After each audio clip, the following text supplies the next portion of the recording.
أعوذ بالله من الشيطان الرجيم. بسم الله الرحمن الرحيم. السلام علیکم ورحمۃ اللہ وبرکاتہ۔ سورۃ المائدہ آیت نمبر 17 اور 18۔ ان الحمد للہ والصلاة والسلام علی رسول اللہ اما بعد۔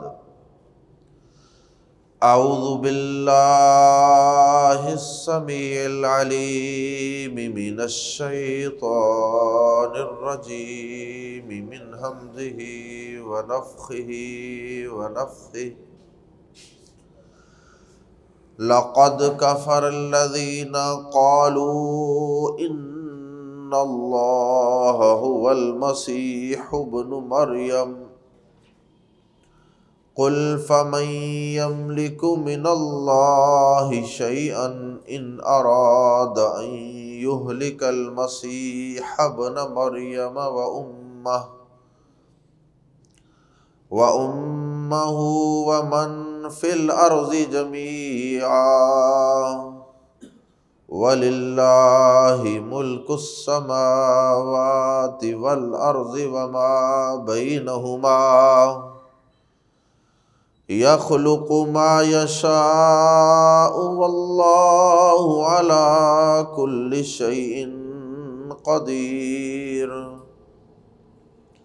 وقالت اليهود والنصارى نحن أبناء الله وأحباؤه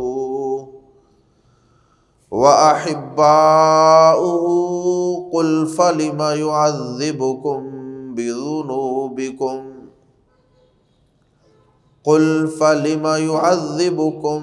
بذنوبكم بل أنتم بشر ممن خلق يغفر لمن يشاء ويعذب من يشاء ولله ملك السماوات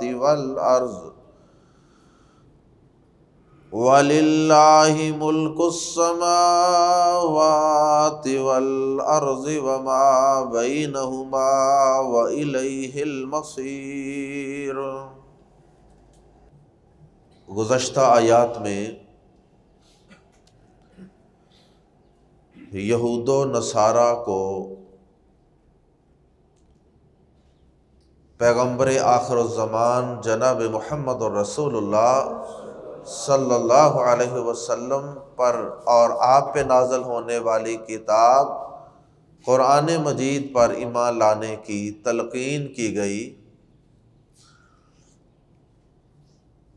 آیات زیر تفسیر میں اللہ رب العزت نے یہود و نصارہ کو ان کے کفر و شرک کے متعلق بتایا اور اس کفر و شرک کی تردید فرمائی،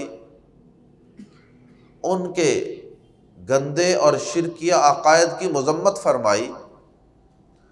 گویا کہ اس میں بھی انہیں آخری نبی اور آخری دین پر ایمان لانے کی ہی دعوت ہے کہ تمہارے تحریف شدہ دین کے اندر تو اب اس حد تک گندے عقائد داخل ہو چکے ہیں کہ اب اس من گڑت دین پر قائم رہنے کا کوئی جواز نہیں ہے۔ اور پھر اللہ رب العزت نے انہیں ان کی جھوٹی جو آرزوئیں انہوں نے بنا رکھی تھی ان کی حقیقت بتائی ہے کہ یہ اپنے دلوں میں تم نے جھوٹی خواہشات، آرزوئیں، تمنائیں بنا رکھی ہیں جن کی بنیاد پہ شیطان نے تمہارے برے اعمال بھی تمہارے لیے مزین کیے ہوئے ہیں۔ جیسے یہ کہنا کہ ہم جہنم میں نہیں جائیں گے، اور اگر جائیں گے بھی تو صرف چند دن جائیں گے، اور ہم اللہ کے محبوب ہیں، ہم اللہ کے بڑے چہیتے ہیں اور اللہ کے بڑے پلوٹھے ہیں، یہ ان کے جو گندے عقائد تھے یا گندی یا ان کی جھوٹی آرزوئیں اور تمنائیں تھیں، ان کا تذکرہ کر کے اللہ پاک نے ان کی تردید فرمائی ہے کہ جھوٹی آرزوؤں سے بات نہیں بنے گی۔ نجات جھوٹی آرزوؤں پر منحصر نہیں ہے، بلکہ وہ اچھے اور صاف ستھرے عقیدے اور عمل صالح پر منحصر ہے۔ آئیے قرآن مجید کے الفاظ میں پڑھتے ہیں۔ لقد، لام زبر لا، بلا شبہ، قد یقیناً، دونوں کا ایک ہی معنی ہے، لام زبر لا کا معنی بھی اور قد کا معنی، دونوں یقین کے معنی ہیں۔ تو ہم دو دفعہ یقیناً یقیناً کہنے کے بجائے ایک دفعہ بلا شبہ کر لیتے ہیں، اور تحقیق، بلا شبہ، یقیناً، اس طرح کے الفاظ۔ لقد، بلا شبہ، یقیناً، کفر، کافر ہو گئے، یا کفر کیا یا کافر ہو گئے، الذین، جنہوں نے، قالوا، کہا، ان اللہ، بے شک اللہ، ہوا، وہ ہی، المسیح، مسیح ہے۔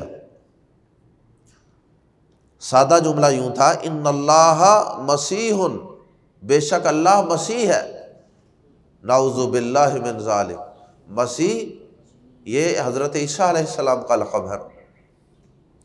سادہ جملہ یہ تھا کہ ان اللہ مسیح، بے شک اللہ مسیح ہے، اور درمیان میں ہوا اور مسیح کے ساتھ الف لام لگا کے اس میں حصر کا، ہی کا معنی پیدا ہو گیا۔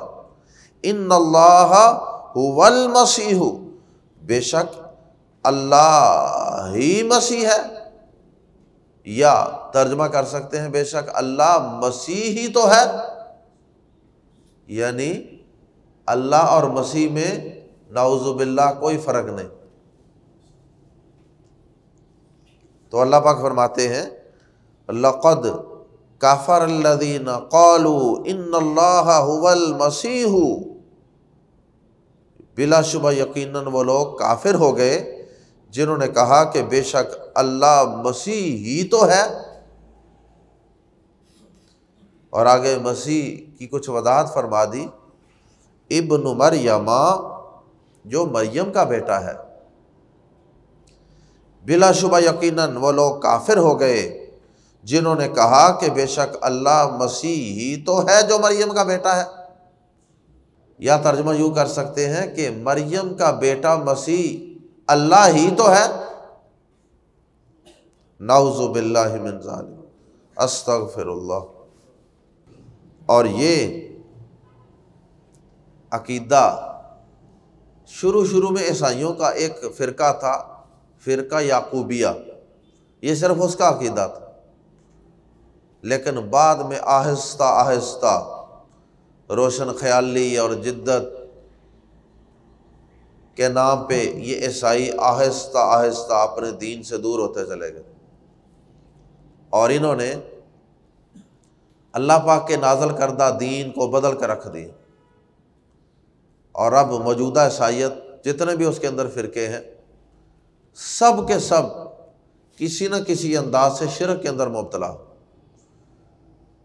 تھوڑا بہت الفاظ کا فرق ہو سکتا ہے، لیکن سب کا نتیجہ ایک ہی ہے کہ عیسیٰ علیہ السلام اللہ کے بیٹے ہیں یا الہ اور معبود ہیں۔ اور یہ عقیدہ اللہ پاک نے بیان کر کے کہا کہ جن لوگوں نے یہ کہا وہ کافر ہو گئے۔ مسلمانوں پہ تو ساری راہیں فراغ ہیں نا، شوق سے جس کی چاہیں عبادت کریں، جس کو چاہیں خدا سے جا ملائیں۔ بدقسمتی سے مسلمانوں کے اندر بھی ایسے لوگ موجود ہیں کہ جن کے عقائد اسی قسم کے ہیں، اگرچہ الحمدللہ مسلمانوں کی اکثریت عقیدہ توحید پر قائم ہے، لیکن بہرحال کچھ لوگ ایسے موجود ہیں کہ جو بیچارے قرآن نہیں پڑھتے، قرآن سے ہدایت نہیں لیتے، اور بس وہ اپنے گرد ایک دائرہ کھینچ کے مخصوص ایک فرقہ بنا کے بیٹھے ہوئے، صرف اپنے مولوی صاحب کی بات سننی ہے اور انہی کی ماننی، کسی اور کی نہ سننی ہے، نہ کسی اور کے پاس جانا ہے، نہ قرآن کو کھولنا ہے، نہ ترجمے سے پڑھنا ہے۔ تو وہ اپنی ایک مخصوص تمنائیں اور آرزوئیں بنا کے تو اپنے آپ پہ خوش ہو کے بیٹھے ہوئے ہیں، مطمئن ہو کے بیٹھے ہوئے ہیں۔ اور اگر آپ کو اس بات پہ یقین نہ آئے کہ مسلمانوں میں بھی کچھ لوگوں کا یہ عقیدہ ہے، تو میں آپ کو ایک شعر سنا دیتا ہوں۔ وہی جو مستوی عرش تھا خدا ہو کر، اتر پڑا ہے مدینے میں مصطفیٰ ہو کر۔ کیا مطلب ہے شعر کا؟ وہی جو مستوی عرش تھا خدا ہو کر، اتر پڑا ہے مدینے میں مصطفیٰ ہو کر۔ نعوذ باللہ من ذالک، کہ اللہ اور نبی پاک صلی اللہ علیہ وسلم ایک ہی ہیں۔ وہ پہلے عرش پہ تھا، پھر وہ مصطفیٰ بن کے مدینے میں اتر آیا۔ انا للہ و انا الیہ راجعون۔ لقد کفر الذین قالوا ان اللہ هو المسیح ابن مریم، بلا شبہ یقیناً وہ لوگ کافر ہو گئے جنہوں نے کہا کہ بے شک اللہ مسیح ہی تو ہے جو مریم کا بیٹا ہے۔ قل، کہہ دیجئے اے نبی صلی اللہ علیہ وسلم، فا تو، من کون، اور آگے ملا کے پڑھیں گے میں یملکو، کون مالک ہے، مالا کا یملکو مالک ہونا، میں یملکو کون مالک ہے، من اللہ، اللہ سے، یعنی اللہ سے کون مالک ہے یا اللہ کے مقابلے میں کون مالک ہے، شیئا، کسی چیز کا۔ ان سے یہ کہیے کہ ہر چیز کا مالک اللہ ہے، مالک کل اللہ ہے، خالق کل اللہ ہے، رازق کل اللہ ہے، مختار کل اللہ ہے۔ تو جب ساری چیزوں کی ملکیتیں وہ اللہ کے پاس ہیں، تو پھر تم کس طرح کہتے ہو کہ یہ حضرت مسیح علیہ السلام جو ہیں وہ اللہ ہی ہیں؟ ان کی ملکیت میں تو کچھ نہیں ہے، وہ تو اللہ کے بندے ہیں، وہ تو اللہ کے رسول ہیں، وہ تو اللہ کے غلام اور فرما بردار ہیں۔ اور آگے اللہ پاک نے اپنے اس مختار کل ہونے کا ایک اور ثبوت دیا، فرمایا ان ارادہ، اگر وہ ارادہ کرے، اگر وہ چاہے، ان جمع یہلک، تو نون ساکن کے بعد جب یا آتی ہے تو پھر اس انداز سے پڑھا جاتا ہے این یہلکا، کہ وہ ہلاک کر دے، کہ وہ ہلاک کر دے۔ اور ہلاکت کا لفظ موت کے لیے بھی استعمال ہوتا ہے، تو مراد یہاں موت ہی ہے۔ ان ارادہ، اگر وہ ارادہ کرے، این یہلک المسیح ابن مریم، کہ وہ مسیح ابن مریم کو ہلاک کر دے، یعنی ان کو موت دے دے۔ ابھی تو اللہ پاک نے ان کو آسمان پہ اٹھا لیا نا، یہ ایک فرضی بات کی جا رہی ہے، جو کہ ایک وقت آئے گا کہ جو حقیقت کا روپ دھار لے گی۔ ابھی تو ایک مشروط بات کی جا رہی کہ اگر اللہ ارادہ کر لے کہ وہ مسیح ابن مریم کو ہلاک کر دے، وَأُمَّهُ، اور اس کی والدہ کو حضرت مریم کو، وَمَن فِي الْأَرْضِ جَمِيعًا، اور جو کوئی بھی ہے زمین میں سب کو، ساری مخلوقات کو، اگر حضرت مریم اور ان کے بیٹے حضرت عیسیٰ سمیت ساری کائنات کو، ساری مخلوقات کو اگر وہ ہلاک کرنے کا ارادہ کر لے، تو فرمایا کہ ایسی صورت میں بتاؤ کہ اللہ کے مقابلے میں کوئی اور مالک ہے جو تمہیں اس چیز سے بچا سکتا ہے؟ اللہ کے مقابلے میں اور کوئی مالک نہیں ہے، کسی کا کوئی اختیار، کوئی ملکیت نہیں ہے کہ وہ آپ کو اس سے بچا سکے۔ تو جو اللہ پاک کے حکم کے پابند ہیں کہ اللہ ان کو ہلاک کرنا چاہے، مارنا چاہے، اٹھانا چاہے تو وہ تیار ہیں، وہ کس طرح اللہ ہو سکتے ہیں؟ اللہ کو تو موت نہیں آتی، اور انہیں تو موت، حضرت مریم کو موت آ چکی، قرآن نازل ہوا جب اس وقت بھی حضرت مریم تو فوت ہو چکی تھی، اور حضرت عیسیٰ علیہ السلام آسمان پہ ان کو اٹھا لیا گیا، پھر اللہ کا جب حکم ہوگا زمین پہ دوبارہ اتریں گے، اور پھر اس کے بعد ان کو موت آئے گی۔ بلکہ جو کچھ بھی اس زمین پہ ہے، جتنی بھی جاندار چیزیں ہیں، سب کو موت آئے گی۔ قل فمن یملک من اللہ شیئا ان اراد ان یہلک المسیح ابن مریم وامہ ومن فی الارض جمیعا، کہہ دیجئے کہ پھر کون اللہ سے کسی چیز کا مالک ہے اگر وہ ارادہ کرے کہ مسیح ابن مریم کو اور اس کی ماں کو اور زمین میں جو لوگ بھی ہیں سب کو ہلاک کر دے۔ ایسی صورت میں اللہ کے مقابلے میں کوئی مالک نہیں ہے جو اس فیصلے کو تبدیل کر سکے۔ وَلِلَّهِ، اور اللہ ہی کے لیے ہے، ملک السماوات والارض، للہ کا لفظ شروع میں آ جائے تو پھر اس کے ساتھ ہی کا لفظ بھی لگتا ہے، کیونکہ للہ جار مجرور ہے، اس کا مقام جملے کے شروع میں نہیں ہوتا عام طور پر، لیکن اگر شروع میں آ جائے تو ہی کا معنی، وَلِلَّهِ، اور اللہ ہی کا ہے، ملک السماوات، آسمانوں کا ملک یعنی بادشاہی، اور اللہ ہی کے لیے آسمانوں کی بادشاہت ہے، والارض، اور زمین کی، زمین و آسمان کی بادشاہی اللہ ہی کے لیے ہے، وما بینہما، اور جو کچھ ان دونوں کے درمیان ہے اس کی ملکیت بھی، اس کی بادشاہی بھی اللہ کے پاس، وہ اکیلا بادشاہ ہے، کوئی اس کا شریک نہیں ہے۔ باقی رہی یہ بات کہ عیسیٰ علیہ السلام کو ہم اتنا زیادہ بڑھا چڑھا کے اس لیے بیان کرتے ہیں کہ وہ بغیر باپ کے پیدا ہوا، تو اللہ پاک فرماتے ہیں یخلق، وہ پیدا کرتا ہے، ما یشاء، جو وہ چاہتا، وہ جو چاہتا ہے جیسے چاہتا پیدا کرتا ہے۔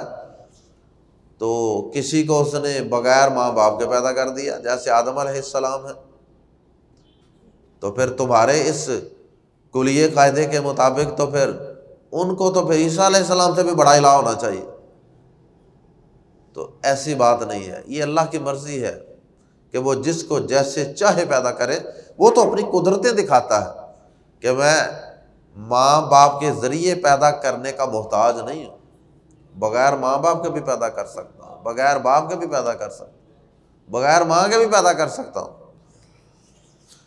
یخلق ما یشاء، وہ پیدا کرتا ہے جو چاہتا ہے، واللہ، اور اللہ، علی کل شیء، ہر چیز پر قدیر، پوری طرح قادر ہے، پورا قادر ہے، تو ہر چیز پہ اللہ پورا قادر ہے، جیسے چاہے، جو چاہے، جب چاہے، جس کو چاہے پیدا کر دے۔ اس لیے عیسیٰ علیہ السلام کا بغیر باپ کے پیدا ہونا یہ کوئی انوکھی بات نہیں ہے، یہ کوئی دلیل نہیں ہے کہ ان کو الہ مانا جائے۔ وقالت الیہود، یہاں سے یہود و نصارہ کی ایک اور گمراہی کا تذکرہ اور ان کی جھوٹی آرزوؤں اور تمناؤں کا تذکرہ۔ وقالت الیہود، اور کہا، یہ قالت قالا سے ہی نکلا ہے، قالت، یہ گرامر کی وجہ سے قالا سے قالت ہو گیا۔ وقالت الیہود، اور کہا یہودیوں نے، والنصارى، اور نصارہ نے، نحن، ہم، ابناء اللہ، ابن ان کی جمع ابناء، ابناء اللہ، اللہ کے بیٹے ہیں، وَأَحِبَّاؤُهُ، اور اس کے محبوب ہیں، اور اس کے پیارے ہیں، اس کے چہیتے ہیں۔ اور یہود و نصارہ نے کہا ہم اللہ کے بیٹے اور اس کے پیارے ہیں، محبوب جس سے پیار کیا جائے، وہ ہم اس کے محبوب ہیں، ہم اس کے پیارے ہیں۔ اللہ اکبر۔ قل، کہہ دیجئے اے نبی صلی اللہ علیہ وسلم، ان کو کہہ دیجئے، فا تو ان کو غور و فکر کی دعوت دیجئے، یہ کہہ کر فا تو لما کیوں، یعذبو وہ سزا دیتا ہے یا سزا دے گا کم تمہیں، فلما یعذب، یعذب فعل مضارع ہے نا، اس کا ترجمہ حال پریزنٹ میں بھی کر سکتے ہیں اور فیوچر میں بھی کر سکتے ہیں، مستقبل میں، تو دونوں ہی معنی یہاں مراد ہے۔ فَلِمَ يُعَذِّبُكُم بِذُنُوبِكُم، تو کہہ دیجئے کہ وہ تمہیں تمہارے گناہوں کے سبب سزا کیوں دیتا ہے یا عذاب کیوں دے گا قیامت کے دن۔ تم خود ہی کہتے ہو نا کہ ہم جہنم میں لن تمسنا النار الا ایاما معدودات، ہم تو گنتی کے صرف چند دن جہنم میں جائیں گے۔ تو اگر تم اللہ کے محبوب اور چہتے ہو تو پھر اللہ تمہیں عذاب کیوں دے گا، یا دنیا کے اندر جو تم پہ عذاب آتے ہیں وہ کیوں آتے ہیں، اللہ کی پکڑ آتی ہے۔ اللہ اکبر۔ اور اس جملے سے ایک اور بات بھی ضمناً معلوم ہوتی ہے کہ اللہ پاک گویا کہ یہ بتا رہے ہیں کہ اگر کوئی میرا چہتا ہو، میرا پیارا ہو، تو پھر میں اسے عذاب نہیں دیتا۔ تو ان کو تو عذاب ملتا ہے اور ملے گا، یہ خود بھی مانتے ہیں کہ ہم تھوڑے دن جہنم میں رہیں گے۔ تو اے نبی صلی اللہ علیہ وسلم ان سے پوچھئے کہ پھر تم اللہ کی سزا کے مستحق کیوں ہو اگر تم اس کے چہیتے اور محبوب ہو۔ اللہ اکبر۔ تو اگر انسان اللہ کا محبوب بن جائے، یعنی اللہ اس سے محبت کرنے لگ جائے کسی سے، تو پھر اللہ پاک اس سے عذاب نہیں دیتا۔ تو پھر اگر اللہ کے عذاب سے ہم بچنا چاہتے ہیں تو اس کے لیے ہمیں اللہ کا محبوب بننا چاہیے، اور اللہ کا محبوب بننے کا طریقہ کیا ہے؟ سورہ آل عمران آیت نمبر 32، قُلْ إِن كُنتُمْ تُحِبُّونَ اللَّهَ فَاتَّبِعُونِي يُحْبِبْكُمُ اللَّهُ۔ آیت پڑھ رہی ہے نا آپ نے پہلے،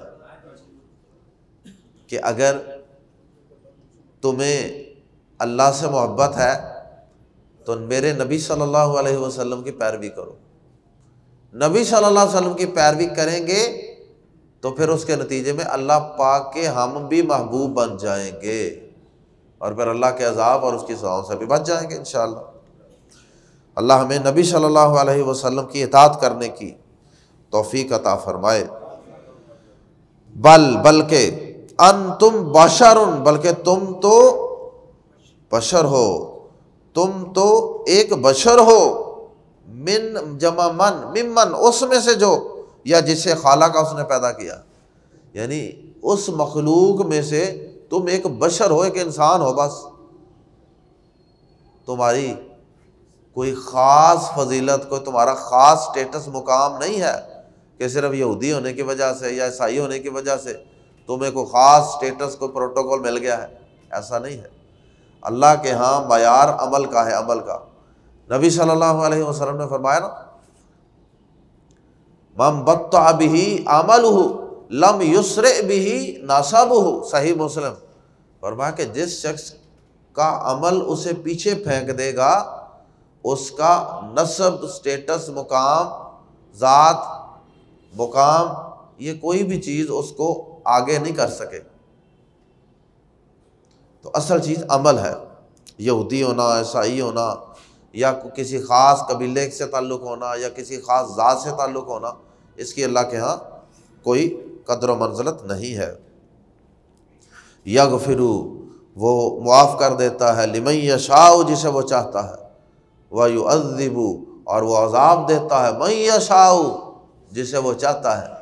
لیکن اس کی یہ چاہت، یہ اس کی چاہت جو ہے یہ کیا ہے، یہ بھی اس نے بتا دیا ہو کہ وہ معاف کس کو کرتا ہے اور سزا کس کو دیتا ہے، یہ اس نے بتا دیا۔ تو اپنے قاعدے قانون کے مطابق وہ جسے چاہتا ہے معاف کرتا ہے، جسے چاہتا ہے سزا دیتا ہے۔ وَلِلَّهِ، اور اللہ ہی کی ہے، ملک السماوات والارض، آسمانوں اور زمین کی بادشاہی، وما بینہما، اور جو ان دونوں کے درمیان۔ یہ دوبارہ تکرار کے لیے وہی بات دوبارہ اللہ پاک نے بیان فرمائی۔ وَإِلَيْهِ الْمَصِيرُ، اور اسی کی طرف لوٹ کے جانا ہے۔ الیہ بھی مرکب جاری ہے، جار الی جمع مجرور، تو اس کا مقام بھی جملے کے شروع میں نہیں ہوتا، یہ جملہ یوں تھا المصیر الیہ، لیکن الیہ شروع میں آنے سے ہی کا معنی پیدا ہو گیا، وَإِلَيْهِ الْمَصِيرُ، اور اسی کی طرف لوٹ کر جانا ہے، تو اسی کے پاس لوٹ کے جانا ہے، کسی اور کے پاس تو ہم نے مرنے کے بعد لوٹ کے جانا نہیں ہے، تو پھر اسی ایک اللہ کی عبادت کرنی چاہیے جو زمین و آسمان کی ہر چیز کا مالک اور بادشاہ ہے، اور جس کے پاس ہم سب نے حساب و کتاب کے لیے لوٹ کے جانا ہے۔ اللہ ہم سب کو عقیدہ توحید کو سمجھنے اور مرتے دم تک اس پر قائم رہنے کی اور نبی صلی اللہ علیہ وسلم سے سچی محبت کرنے کی توفیق عطا فرمائے۔ سبحانک اللہم و بحمدک، اشہد ان لا الہ الا انت، استغفرک و اتوب الیک۔